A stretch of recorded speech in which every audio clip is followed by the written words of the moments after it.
ride with us? Ride with us. Oh yeah. Do you wanna ride with us? Ride with us. Oh yeah. Do you wanna ride with us? Ride with us. Removal of my SR20 DET from my 96 S14 240 SX. Up in the air, obviously you disconnect the battery first. I removed the drive shaft all the way back to the rear differential, transmission cross member, as well as both motor mounts right there and right in here, and also drop the exhaust all the way back and unplug the oxygen sensor. I'm going to lower the car now and work from the front by removing the radiator, intercooler. On the top side of the SR20DET S14 engine removal, while I was still underneath, I removed the lower coolant hose, let it all drain out, put the radiator off to the side, let it finish draining over here.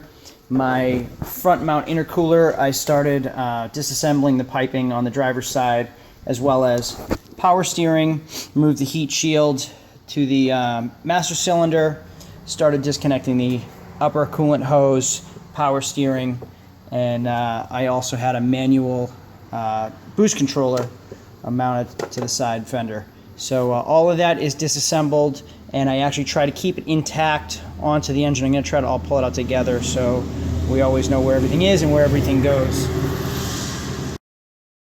Moved over to the passenger side. I removed both front mount intercooler pipes, removed the front mount intercooler or high mount intercooler as well as the radiator. I removed the throttle cable, all the injectors. I labeled them all. Most of it's self-explanatory, but it's good to label so you know where everything goes anyway. All the sensors are beginning to be unplugged. I unplugged the ignition coil harness, the fuel line, and the oil lines as well.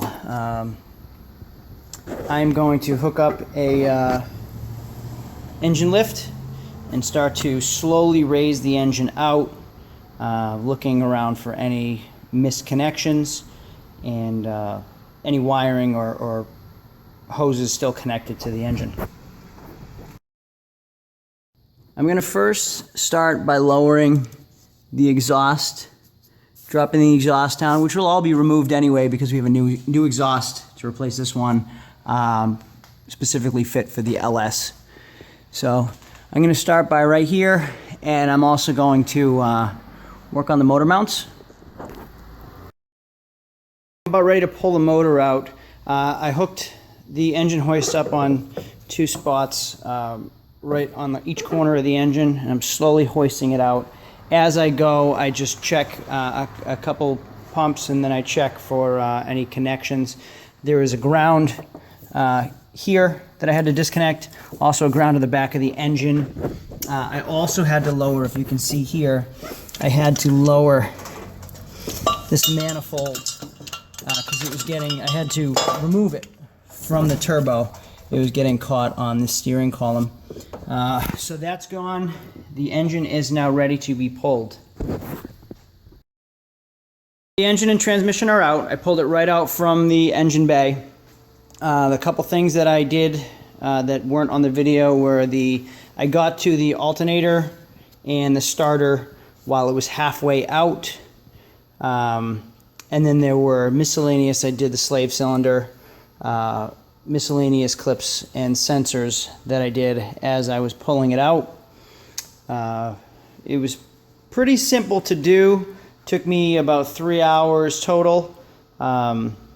Here and there, walking back and forth. I did take my time, made sure I got everything out. So I'm sure if you're experienced, you could do it a little bit quicker, but between 3 and 4 hours seemed to be about how long it took. Now I'm going to drop the car, go through the wiring, clean the engine bay, and get it ready for my LS1 swap.